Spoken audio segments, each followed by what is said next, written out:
വിദ്യാർത്ഥികൾക്കുള്ള നീന്തൽ പരിശീലന പരിപാടിക്ക് എലപ്പുള്ളി തേനാരി തീർത്ഥക്കുളത്തിൽ തുടക്കമായി.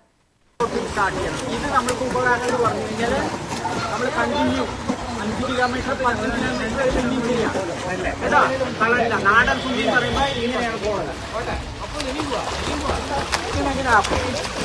എത്ര ഹെൽത്തുള്ളവരാണ്. അന്താരാഷ്ട്ര പരിസ്ഥിതി സംഘടന ഒയ്സ്ക എലപ്പുള്ളി ചാപ്റ്ററിന്റെയും കസബ പോലീസ് സ്റ്റേഷൻ ജനമൈത്രി സമിതിയുടെയും സംയുക്ത ആഭിമുഖ്യത്തിലാണ് നീന്തൽ പരിശീലന പരിപാടി സംഘടിപ്പിച്ചത്.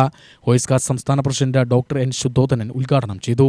വർദ്ധിച്ചുവരുന്ന മുങ്ങിമരണങ്ങൾ ഒഴിവാക്കാൻ ഇത്തരത്തിലുള്ള പരിശീലനം കൊണ്ട് സാധ്യമാകുമെന്ന് ഉദ്ഘാടന പ്രസംഗത്തിൽ അദ്ദേഹം പറഞ്ഞു.